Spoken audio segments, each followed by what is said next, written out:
Assalamualaikum warahmatullahi wabarakatuh. Jumpa lagi di harian beta ya teman-teman. Nah, di video kali ini saya akan berbagi pengalaman saya tentang cara saya breeding.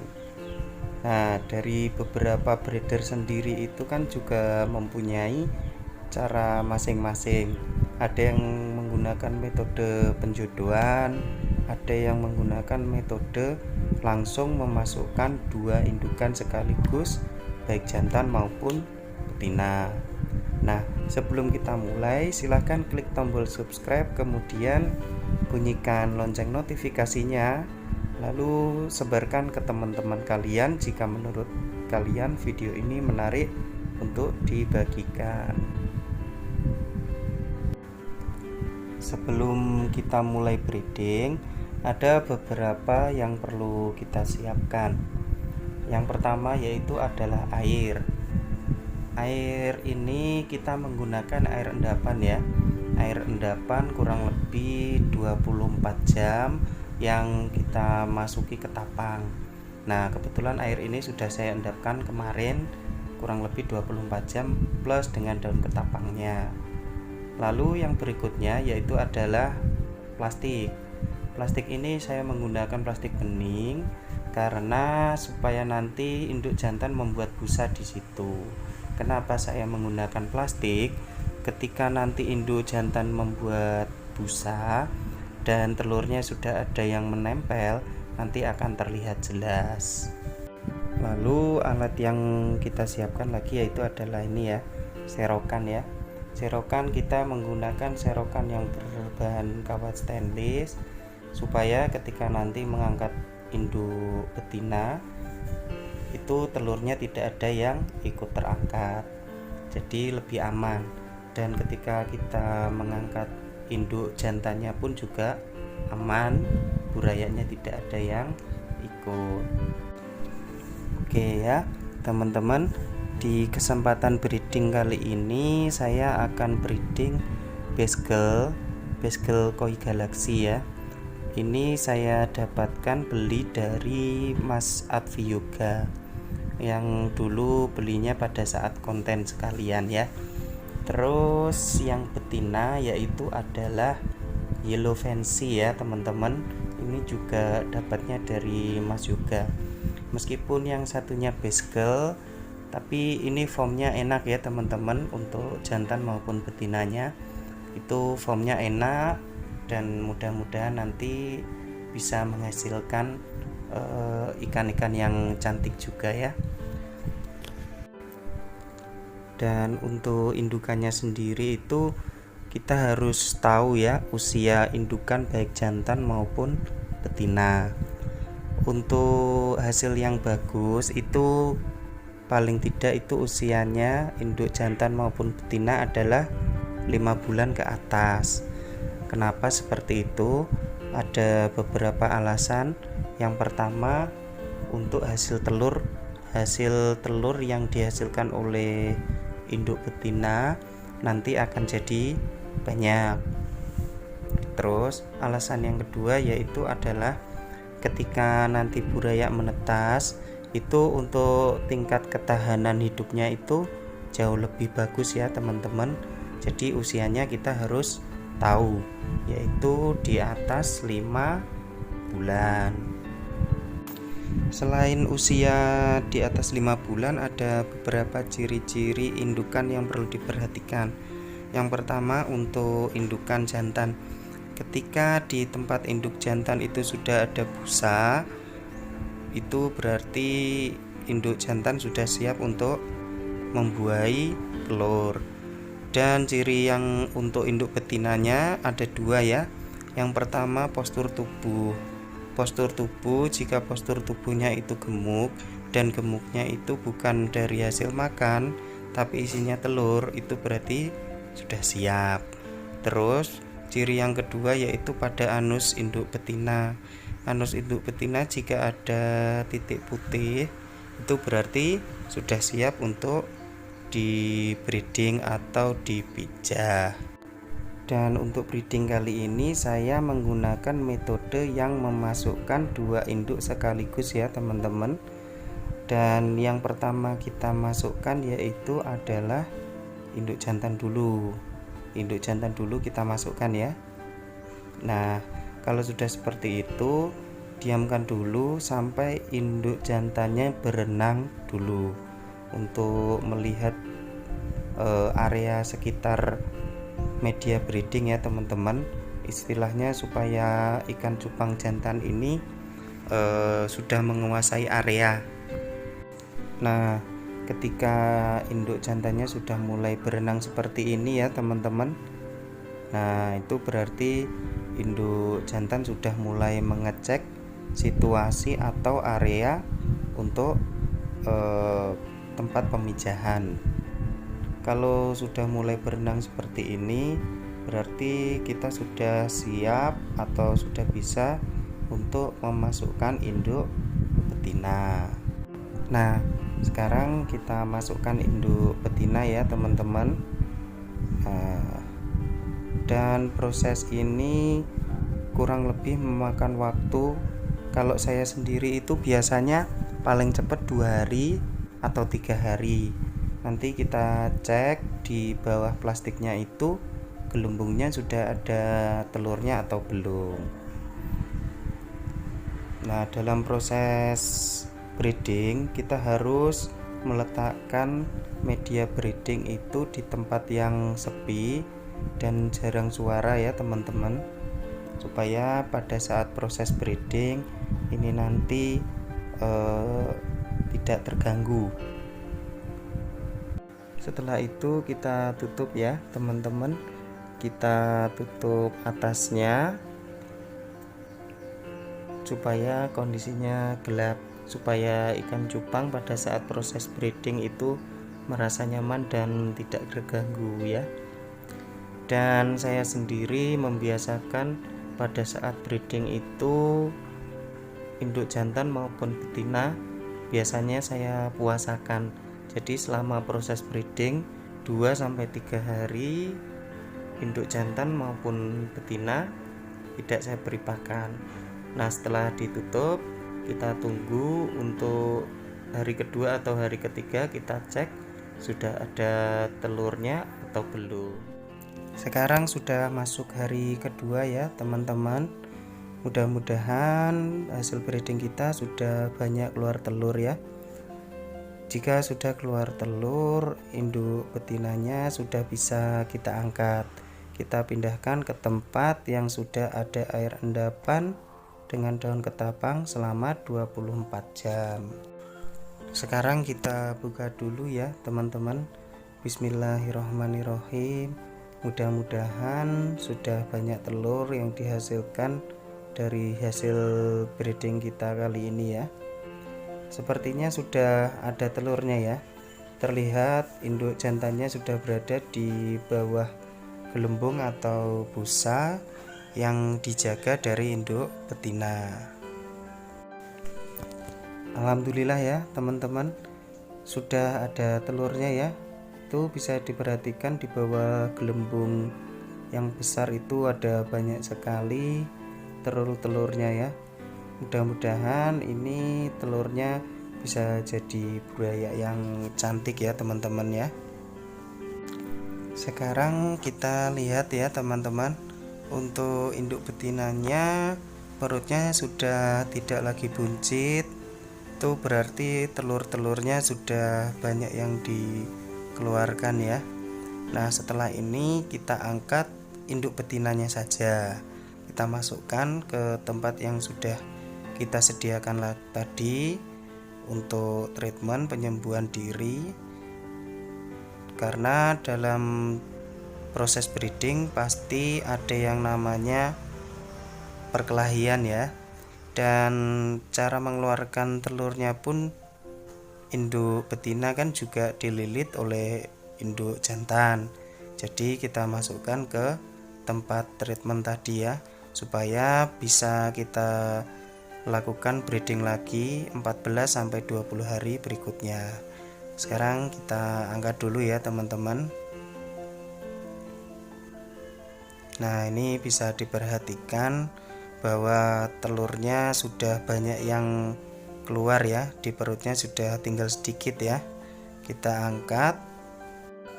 Induk betinanya kita masukkan ke tempat treatment berupa air endapan dengan daun ketapang. Nah, ikan betina kita taruh di tempat treatment ini kurang lebih 14 hari ya. 14 hari sampai 20 hari nanti sudah bisa kita lakukan breeding lagi. Sedangkan untuk induk jantannya kita diamkan saja di tempat breeding untuk menjaga telur-telurnya dari hewan-hewan pengganggu ya, seperti jentik nyamuk ataupun serangga-serangga yang lain. Nah, kita diamkan induk jantan ini kurang lebih 3 hari sampai 5 hari ya teman-teman, supaya burayanya bisa berenang bebas dulu, baru kita angkat induk jantannya. Sekarang kita tutup lagi. Untuk penetasannya waktunya adalah 24 jam sampai 48 jam. Cuman untuk pengangkatan induk jantannya tunggu sampai burayanya bisa berenang bebas, baru induk jantannya nanti kita angkat kurang lebih 3 sampai 5 hari ke depan ya. Oke, sekarang kita sudah masuk hari kedua atau 48 jam setelah pengangkatan induk betina. Dan ini saya yakin sudah banyak buraya yang menetas. Sekarang kita buka dulu ya. Kita cek burayanya sudah pada menetas atau belum.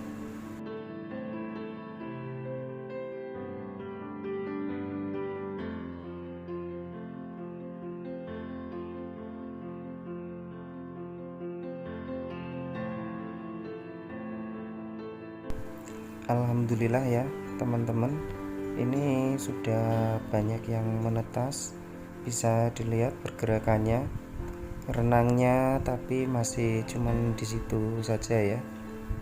Ini induk jantannya tidak makan burayanya ya teman-teman, tapi sifatnya adalah melindungi buraya dengan cara memasukkan ke dalam mulut induk jantan.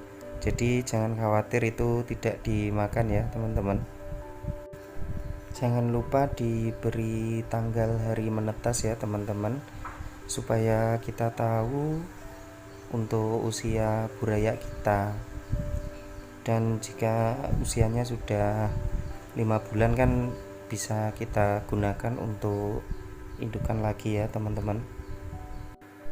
Bisa kita perhatikan ya teman-teman, itu sudah ada buraya yang belajar berenang, dan di bawah busa itu titik-titik hitam yang berada di pojokan itu adalah buraya ya yang masih belum bisa berenang. Nah, ini kita diamkan kurang lebih 2-3 hari baru burayanya bisa berenang bebas ke seluruh area breeding. Lalu induk jantannya siap kita angkat.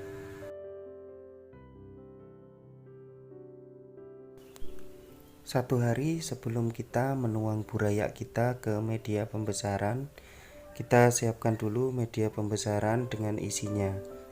Saya menggunakan styrofoam yang saya lapisi plastik karena styrofoam mampu membuat suhu air stabil. Dan saya juga sudah menyiapkan daun ketapang olahan, dan daun ketapang ini yang kita gunakan hanya lembaran daunnya saja tanpa adanya bagian tengah daun atau tulang daun bagian tengah. Nah, di sini kita lepas yang bagian ini kita buang, kita fungsikan hanya lembaran daunnya saja. Setelah itu kita tambahkan air dengan ketinggian kurang lebih 10-15 cm. Kenapa 10-15 cm? Ketika nanti kita memberi makan, burayanya bisa lebih mudah saat mengejar makanan. karena kita menggunakan makanan hidup yaitu Artemia kultur. Sekarang bisa kita tambahkan air kurang lebih 10-15 cm. Di styrofoam ini buaya hanya akan kita pelihara sampai 1 bulan atau 1 bulan lebih 1 minggu. Nanti kita pindahkan ke media pembesaran yang lebih luas supaya buaya cepat besar.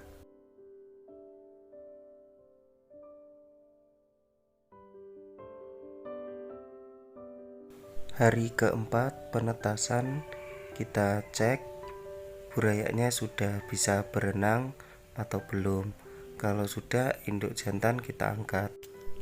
Sekarang kita bisa mengangkat induk jantan. Kita angkat induk jantannya, kita masukkan ke dalam tempat treatment sama seperti induk betina. Kemudian kita copot plastik tempat busa, dan di bawahnya ini pasti banyak sekali buraya yang sembunyi. Alhamdulillah ya teman-teman, di sini bisa kita lihat burayanya sudah bisa berenang, dan alhamdulillah burayanya lumayan banyak juga ya. Media pembesaran yang kita siapkan kemarin, airnya sudah berubah warna menjadi sedikit kekuningan, berarti kita sudah bisa menuang buraya ke media pembesaran. Sekarang kita tuang buraya kita ke media pembesaran dengan pelan-pelan ya, supaya tidak terjadi kecacatan terhadap buraya kita. Nah, kecacatannya itu biasanya terjadinya kebengkokan pada tubuh ikan atau patah pinggang. Jadi kita tuang buraya kita ke media pembesaran ini secara perlahan.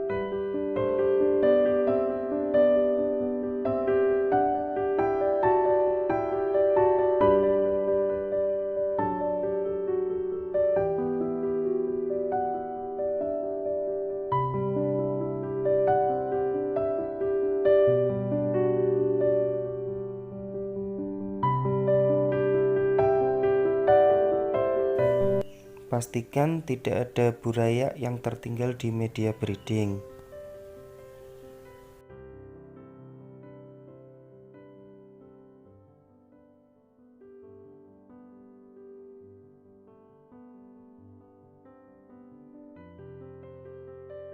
Setelah kita tuang buraya ke media pembesaran, kita diamkan dulu 6-8 jam. Setelah 6-8 jam, kita bisa memberi makan berupa Artemia kultur. Kenapa Artemia kultur?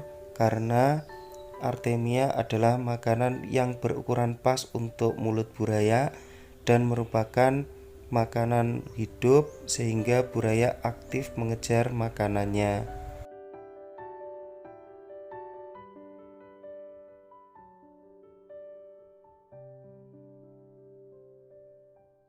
Setelah 6-8 jam buraya kita pindahkan ke media pembesaran, kita bisa memberinya makan berupa Artemia kultur.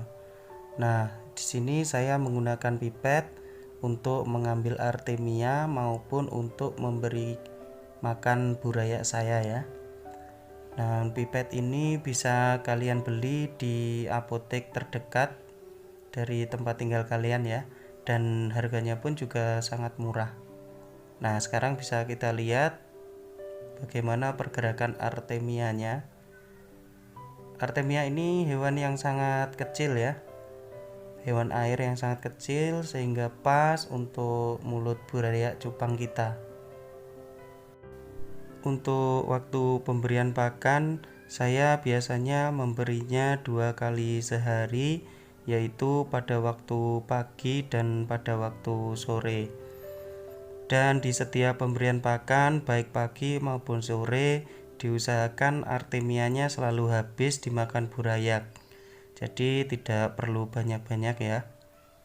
Dan untuk pemberian makan berupa artemia kultur ini biasanya saya berikan kurang lebih sampai usia 1 bulan atau 1 bulan lebih.